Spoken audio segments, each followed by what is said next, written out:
Hello friends, welcome back to my channel Amit Anku. तो friends, आज मैं आपके लिए लेके आया हूँ जियोग्राफी स्पेशल सीरीज़ का 5वां पार्ट। तो फ्रेंड्स, जितने भी मैं क्वेश्चंस करा रहा हूँ आपको जियोग्राफी सीरीज़ के, तो वो सारे के सारे प्रीवियस ईयर्स के क्वेश्चंस हैं और ये HPSSC के किसी न किसी एग्ज़ाम में आए हुए हैं। तो मैंने वहीं से ये क्वेश्चन उठाए हैं। तो फ्रेंड्स, अगर आप किसी भी जो हिमाचल प्रदेश में किसी की तैयारी कर रहे हो पेपर की, तो आपके लिए ये क्वेश्चन बहुत ज़्यादा इम्पोर्टेंट है। तो चलिए शुरू करते हैं आज की वीडियो। तो आज का पहला क्वेश्चन है, the largest delta of the world is the, विश्व का सबसे बड़ा डेल्टा कौन सा है? तो इसमें जो आपका करेक्ट आंसर आएगा वो आएगा option A, Ganga Brahmaputra delta.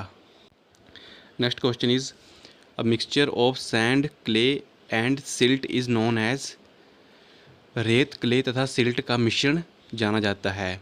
तो इसमें जो आपका करेक्ट आंसर आएगा वो आएगा option A, loam. Next question is, the tropic of cancer passes through, कर्क रेखा गुजरती है। तो इसमें ऑप्शन है अहमदाबाद से, इलाहाबाद से, भोपाल से और चौथा ऑप्शन है रांची से। तो इसमें थोड़ा ये क्वेश्चन थोड़ा गलत है। तो इसमें होगा कि कर्क रेखा कहाँ से नहीं गुजरती। तो इसमें जो कर्क रेखा कहाँ से नहीं गुजरती, तो इसमें जो आपका आंसर आएगा वो आएगा इलाहाबाद से, क्योंकि जो कर्क रेखा है वो अहमदाबाद से भी गुजरती है, भोपाल से भी गुजरती है और रांची से भी गुजरती है। तो इसमें जो आपका करेक्ट आंसर आएगा वो आएगा ऑप्शन बी, इलाहाबाद से। कर्क रेखा कहाँ से नहीं गुजरती, तो कहाँ से, इलाहाबाद से नहीं गुजरती। और अगर बात करें हम कर्क रेखा की, तो फ्रेंड्स बात करें हम, तो ये है जो 0 डिग्री को क्या बोलते हैं, भूमध्य रेखा। तो ये भूमध्य रेखा आ गई आपकी, ये वाली, ये भूमध्य रेखा। और इससे 23.5 डिग्री जो उत्तर में, इसको बोलते हैं कर्क रेखा। तो ये आपकी ये वाली कर्क रेखा। और 0 डिग्री अक्षांश से जो 23.5 डिग्री नीचे, तो इसको बोलते हैं मकर रेखा। Next question is, which of the following is also called white coal. निम्न में से क्या श्वेत कोयला से भी जाना जाता है? तो फ्रेंड्स, ये पिछली वीडियो में भी क्वेश्चन आया था, तो ये मैं आपको पहले करवा चुका हूँ। तो नेक्स्ट क्वेश्चन की बात करते हैं, which of the following is also called white coal. निम्न में से क्या श्वेत कोयला से भी जाना जाता है? तो फ्रेंड्स, अगर आपने मेरी जो प्रीवियस ईयर्स की जो वीडियो है ज्योग्राफी की, प्रीवियस वीडियो थी, तो उसमें मैंने ये क्वेश्चन डिस्कस किया था। तो ये क्वेश्चन रिपीट हुआ है, तो इसका मतलब कि ये क्वेश्चन ये रिपीट होता है। तो इसमें जो आपका करेक्ट आंसर आएगा वो आएगा option C, hydro electricity. Next question is, bamboo is uh, बांस एक है। तो इसमें जो आपका करेक्ट आंसर आएगा वो आएगा ऑप्शन बी, ग्रास ट्री। तो बैम्बू क्या है, घास है। Next question is, the maximum area under cotton cultivation is found in, कपास की खेती के अधीन सर्वाधिक क्षेत्रफल आता है। तो इसमें जो आपका करेक्ट आंसर आएगा वो आएगा ऑप्शन डी, महाराष्ट्र। तो कपास की खेती के लिए काली मिट्टी उपयोगी है। तो जहाँ पे काली मिट्टी होगी तो वहाँ पे कपास की खेती होगी। तो और कपास की खेती के लिए जो सर्वाधिक क्षेत्रफल है वो किस राज्य में है, महाराष्ट्र में। और अगर आपसे क्वेश्चन पूछा जाए कि कपास सबसे ज़्यादा कहाँ उत्पादित होता है, तो कपास का सबसे ज़्यादा उत्पादन कहाँ होता है, गुजरात में। बट इस क्वेश्चन में पूछा है कि कपास की खेती के अधीन सर्वाधिक क्षेत्रफल, तो एरिया वाइज कौन सा स्टेट आगे है, तो Maharashtra. Next question is, Bhopal gas tragedy was caused by, Bhopal gas त्रासदी का कारण क्या था? तो इसमें आपका जो करेक्ट आंसर आएगा वो आएगा ऑप्शन डी, मिथाइल आइसोसाइनाइड। और जो भोपाल गैस जो त्रासदी हुई थी, भोपाल गैस ट्रेजेडी, ये हुई थी 2 और 3 दिसंबर 1984 को। और इसमें लगभग 15 से 20 हज़ार लोग मारे गए थे। और जो कंपनी थी वो थी अमेरिकन कंपनी, जो थी यूनियन कार्बाइड कंपनी। और कंपनी को पड़ा था लगभग $470 मिलियन का जुर्माना। Next question is, which planet is known as the sister of Earth. पृथ्वी की बहन किस ग्रह को कहा जाता है? तो इसमें जो आपका करेक्ट आंसर आएगा वो आएगा ऑप्शन ए, वीनस। इससे रिलेटेड क्वेश्चन जो आते हैं कि पृथ्वी का जुड़वा ग्रह कौन सा है, तो शुक्र, और morning and evening star is known as, तो वीनस, शुक्र। Next question is which is the highest peak of Karakoram mountain range. Karakoram पर्वत श्रेणी की सर्वोच्च चोटी कौन सी है। तो इसमें जो आपका करेक्ट आंसर आएगा वो आएगा option B, K2, Godwin Austen. तो फ्रेंड्स अगर और क्वेश्चन आएंगे जैसे ये बाकी ऑप्शन जैसे माउंट एवरेस्ट, तो माउंट एवरेस्ट जो है वो विश्व की सबसे ऊंची चोटी है। और इसमें ऑप्शन सी है कंचनजंगा, तो ये है भारत में हिमालय की सबसे ऊंची चोटी। तो अगर क्वेश्चन आएगा कि भारत में हिमालय की सबसे ऊंची चोटी कौन सी है, तब आपका आंसर आएगा कंचनजंगा। और आप मुझे कमेंट करके बताएंगे कि जो कंचनजंगा है वो किस स्टेट में है।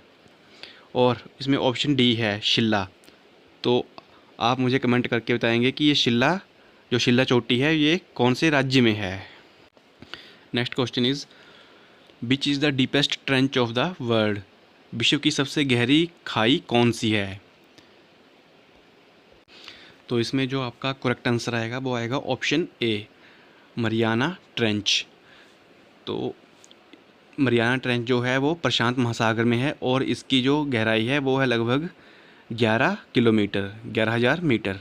और अगर बात करें हम जो सेकंड जो ऑप्शन है अदर ऑप्शन सुंडा, तो ये जो खाई है ये है हिंद महासागर में। और बात करें हम टोंगा की, तो ये भी है प्रशांत महासागर में। और जो ऑप्शन डी है मिंडानाओ खाई, मिंडानाओ गर्त, तो ये भी आपकी प्रशांत महासागर में है और ये है लगभग 10,500 किलोमीटर गहरी। नेक्स्ट क्वेश्चन इज़ कोलकाता किस नदी के किनारे बसा है। तो इसमें जो आपका करेक्ट आंसर आएगा वो आएगा ऑप्शन ए, हुगली नदी के किनारे। Next question is Jarawa tribe is related with which state union territory. Jarawa जनजाति किस राज्य या केंद्र शासित प्रदेश से संबंधित है। तो इसमें जो आपका करेक्ट आंसर आएगा वो आएगा ऑप्शन बी, अंडमान और निकोबार द्वीप। और अगर हम बाकी की बात करें तो अंडमान में और मिलती है एक ओंगे और एक सेंटिनली जनजाति, और यह है नीग्रेटो जनजातियाँ। और अगर निकोबार की बात करें तो निकोबार में आपको मिलेंगी निकोबारी तथा सोम्पेस जनजाति, और ये है मंगोलायड जनजातियाँ। तो इसमें जो आपका करेक्ट आंसर आएगा वो आएगा ऑप्शन सी, जिनेवा, स्विट्ज़रलैंड में। तो रेड क्रॉस संस्था का मुख्यालय है जिनेवा, स्विट्ज़रलैंड में। और अगर हम इसकी बात करें जो रेड क्रॉस सोसाइटी है इसकी स्थापना हुई थी 1863 में। और इसके जो फाउंडर थे वो थे, ये इम्पोर्टेंट है आपको याद रखना पड़ेगा, ये काफ़ी ज़्यादा इम्पोर्टेंट क्वेश्चन है कि इसके जो फाउंडर कौन थे। तो इसके जो फाउंडर थे Henry Dunant. Next question is Keoladeo Ghana राष्ट्रीय उद्यान कहाँ है। तो इसमें जो आपका करेक्ट आंसर आएगा वो आएगा ऑप्शन ए, भरतपुर। और आप मुझे कमेंट करके बताएंगे कि ये भरतपुर कौन से स्टेट में है। नेक्स्ट क्वेश्चन इज़ सांझ का तारा किसे कहते हैं। तो मैंने आपको ऊपर बताया था कि इसका जो आंसर आएगा शुक्र, वीनस को। नेक्स्ट क्वेश्चन इज़ पृथ्वी की मानक समय रेखा किस रेखा को कहा जाता है। तो इसमें जो आपका करेक्ट आंसर आएगा वो आएगा ऑप्शन ए, 0 डिग्री देशांतर रेखा। तो इसमें जो करेक्ट था आपका आंसर वो था 0 डिग्री देशांतर रेखा, और इसको क्या बोलते हैं 0 डिग्री देशांतर को प्राइम मेरिडियन। तो फ्रेंड्स अगर हम बात करें इंटरनेशनल टाइमलाइन की, यानी कि जो पृथ्वी की मानक समय रेखा है, तो वो गुजरती है आपकी यहाँ से 0 डिग्री, ये वाली जो लाइन दिख रही है ये वाली नीचे को जो जा रही है इसको बोलते हैं 0 डिग्री देशांतर, ठीक है। और इसको और नाम बोलते हैं international meridian, sorry prime meridian. तो इंटरनेशनल टाइमलाइन है आपकी 0 डिग्री देशांतर, और ये कहाँ से गुजरती है, ग्रीनविच से। और अगर दूसरी लाइन आपको जो हॉरिजॉन्टली जो दिख रही है ये है 0 डिग्री, इसको क्या बोलते हैं 0 डिग्री, हम ये होते हैं 0 डिग्री लैटिट्यूड, इसको बोलते हैं भूमध्य रेखा या फिर ग्रेट सर्कल। ये पृथ्वी पर सबसे बड़ी रेखा होती है। तो फ्रेंड्स जैसा कि मैंने आपको बताया कि जो ये वाली रेखा है आपकी, ये वाली, तो इसको बोलते हैं ग्रेट सर्कल, 0 डिग्री लैटीट्यूड। और ये पृथ्वी का सबसे बड़ी रेखा होती है पृथ्वी पर। तो इसके अगर हम ऊपर जाएंगे, ऊपर की तरफ को, नॉर्थ पोल की तरफ को, तो ये क्या होगी, ये जो रेखाएं होंगी वो छोटी छोटी होती जाएंगी। तो ग्रेट सर्कल के ऊपर जो है, मतलब भूमध्य रेखा से ऊपर कितनी अक्षांश रेखाएं, 90।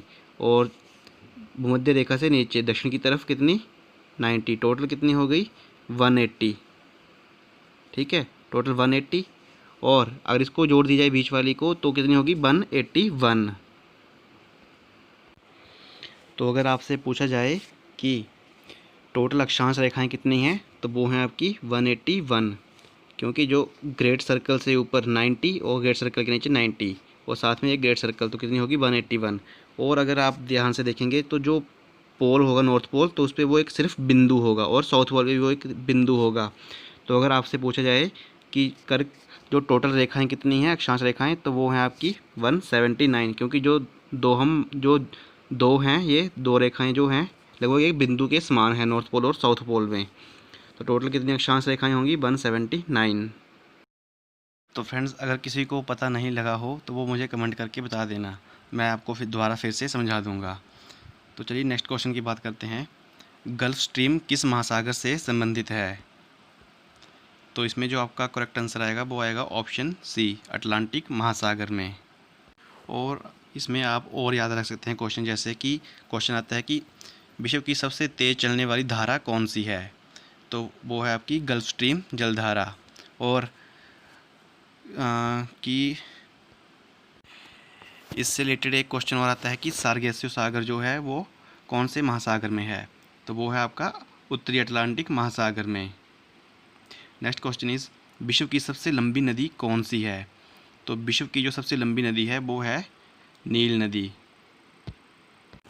नेक्स्ट क्वेश्चन इज़, सूर्योदय का देश कौन सा देश कहलाता है?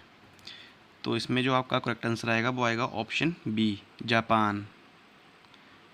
नेक्स्ट क्वेश्चन इज़, लंदन किस नदी के किनारे स्थित है? तो इसमें जो आपका करेक्ट आंसर आएगा वो आएगा आपका ऑप्शन डी, टेम्स नदी के किनारे। नेक्स्ट क्वेश्चन इज़, भारत की किस देश के साथ सबसे बड़ी अंतर्राष्ट्रीय सीमा है? तो इसमें जो आपका करेक्ट आंसर आएगा वो आएगा ऑप्शन डी, बांग्लादेश। तो आप इसको याद रखना कि सबसे जो बड़ी भारत के साथ सीमा, अंतर्राष्ट्रीय सीमा किसकी लगती है, बांग्लादेश की। और ये लगती है लगभग 4000 किलोमीटर, लगभग बोल रहा हूँ वैसे 4096। और सबसे कम जो सीमा है, सबसे कम जो सबसे छोटी सीमा लगती है किसके साथ, वो लगती है अफ़गानिस्तान के साथ।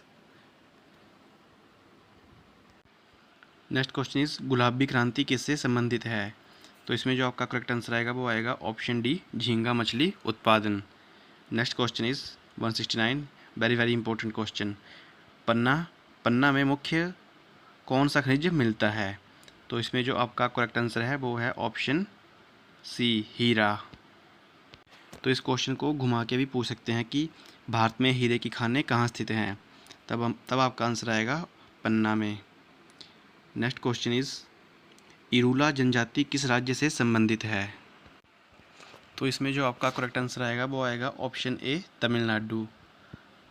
नेक्स्ट क्वेश्चन इज़, भारत का मैनचेस्टर किसे कहते हैं? तो इसमें जो आपका करेक्ट आंसर आएगा, भारत का मैनचेस्टर कहते हैं अहमदाबाद को। नेक्स्ट क्वेश्चन इज़, गैंडा परियोजना भारत में किस वर्ष में प्रारंभ की गई थी? तो इसमें जो आपका करेक्ट आंसर आएगा वो आएगा 1987 में। Next question is, green peas नामक संगठन का मुख्यालय कहाँ स्थित है? तो इसमें जो आपका करेक्ट आंसर आएगा वो आएगा ऑप्शन डी, एम्स्टर्डम में। तो आप मुझे कमेंट करके बताएंगे कि ये एम्स्टर्डम कहाँ पे है। नेक्स्ट क्वेश्चन इज़, गिर राष्ट्रीय उद्यान किस वन्य प्राणी के लिए प्रसिद्ध है? तो इसमें जो आपका करेक्ट आंसर आएगा वो आएगा ऑप्शन ए, एशियाई शेर। तो आप मुझे कमेंट करके बताएंगे कि जो गिर राष्ट्रीय उद्यान है वो कौन से राज्य में है। Next question is, green house effect is caused by, हरित गृह प्रभाव किसकी वजह से होता है? तो इसमें जो आपका करेक्ट आंसर आएगा वो आएगा option A, carbon dioxide.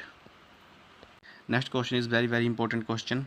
Ozone layer is very important for Mankind because, जो ओजोन परत होती है वो मानव जाति के लिए अति महत्वपूर्ण है, क्यों? तो इसमें जो आपका करेक्ट आंसर आएगा वो आएगा आपका ऑप्शन ए कि it protects us from the harmful ultraviolet radiation from the sun, कि वो हमें क्या करता है कि यूवी रेस, जो सन से जो यूवी रेज आती हैं उनसे हमें बचाता है। इसमें क्वेश्चन ये भी पूछ सकते हैं कि जो ओजोन की जो डिप्लीशन होती है वो किसकी वजह से होती है, तो वो होती है क्लोरोफ्लोरोकार्बन की वजह से। और इससे जो एक्स्ट्रा रिलेटेड जो फैक्ट्स हैं वो हैं कि ओजोन को हम किस में मेज़र करते हैं, तो ओजोन को हम मेज़र करते हैं डॉप्सन यूनिट में। और जो ओजोन है वो थिकेस्ट है कहाँ पे, पोल्स पे, और थिन कहाँ पे है, वो इक्वेटर में। And next question is geothermal energy for power generation can be obtained from, विद्युत पैदा करने के लिए भूतापीय ऊर्जा किसमें से प्राप्त होती है, तो इसमें जो आपका करेक्ट आंसर आएगा वो आएगा option D, interior of the earth, भूगर्भ से। नेक्स्ट क्वेश्चन इज भारत में एक श्रृंगी गैंडे के लिए प्रसिद्ध अभ्यारण्य कौन सा है, तो इसमें जो आपका करेक्ट आंसर आएगा वो आएगा ऑप्शन डी, काजीरंगा में। तो आप मुझे कमेंट करके बताएंगे कि जो काजीरंगा है, जो एक सींग वाले गैंडे के लिए प्रसिद्ध है, वो कौन से राज्य में है। Next question is the best soil for cotton cultivation is, कपास की खेती के लिए श्रेष्ठ मृदा कौन सी है, तो इसमें जो आपका करेक्ट आंसर आएगा वो आएगा ऑप्शन ए, काली मृदा। और अगर हम काली मृदा की बात करें तो इसका रंग काला होता है टाइटेनीफेरस मैग्नेटाइट की वजह से। और इसको क्या बोलते हैं, अंतर्राष्ट्रीय स्तर पर इसको बोलते हैं चरनोजम।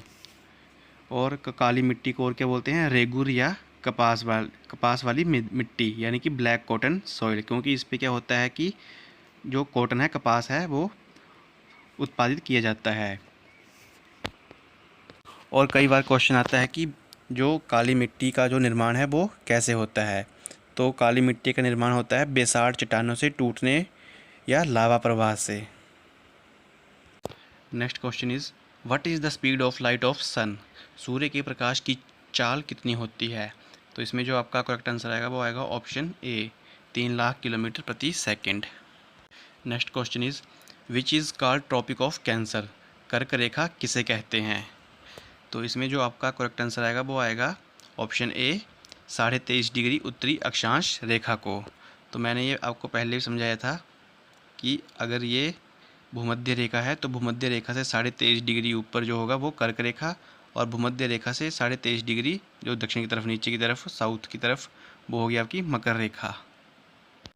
नेक्स्ट क्वेश्चन इज उत्पत्ति के आधार पर अरावली पर्वत किस प्रकार का पर्वत है, तो इसमें जो आपका करेक्ट आंसर आएगा वो आएगा ऑप्शन डी, अवशिष्ट पर्वत। और अगर हम बाकी ऑप्शंस की बात करें तो बलित या मोड़दार पर्वत जो है वो है हिमालय, और ब्लॉक या अवरोधी पर्वत जो है वो है सतपुड़ा। तो आप मुझे इस क्वेश्चन में, मतलब इसमें आप मुझे कमेंट करके बताएंगे कि जो अरावली की सबसे ऊंची चोटी है वो कौन सी है।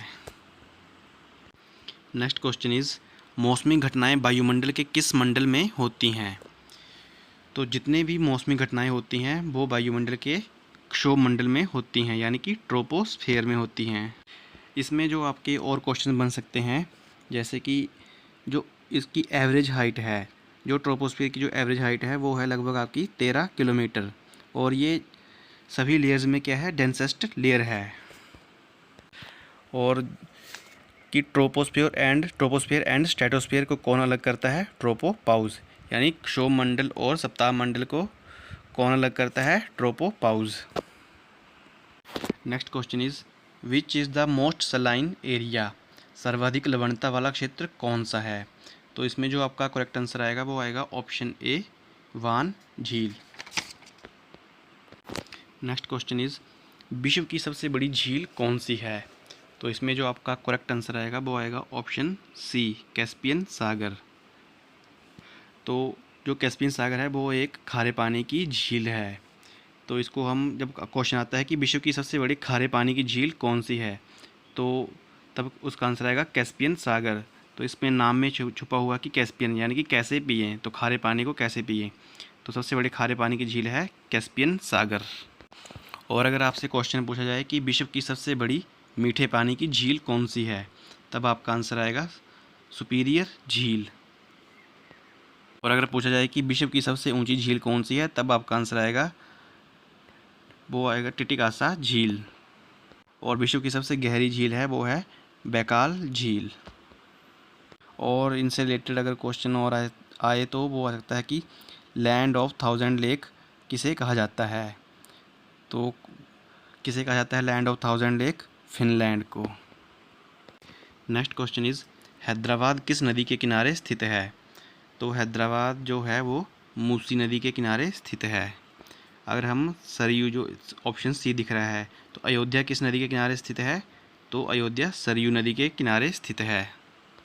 और अगर हम ऑप्शन डी की बात करें ताप्ती की, तो ताप्ती के किनारे कौन से शहर हैं? एक बुरहानपुर शहर और एक सूरत। नेक्स्ट क्वेश्चन इज़ मंदिरों एवं घाटों का नगर किसे कहते हैं? तो इसमें जो आपका करेक्ट आंसर आएगा वो आएगा option C, Varanasi. Next question is Manas राष्ट्रीय उद्यान किस राज्य में है? तो इसमें जो आपका करेक्ट आंसर आएगा वो आएगा ऑप्शन सी, असम। तो फ्रेंड्स आज के लिए इतना काफ़ी है। तो फ्रेंड्स अगर आपको मेरी वीडियो पसंद आई होगी तो मेरी वीडियो को लाइक करें और शेयर करें एंड मेरे चैनल सब्सक्राइब करें। तो फ्रेंड्स ये आप जितने मैंने क्वेश्चन कराए ये सारे के सारे HP SSC के जो थे प्रीवियस ईयर के क्वेश्चन थे। और अगर आप किसी भी एग्ज़ाम की तैयारी कर रहे हैं तो आपके लिए ये क्वेश्चन बहुत ज़्यादा इम्पोर्टेंट रहेंगे। तो फ्रेंड्स ठीक है फिर।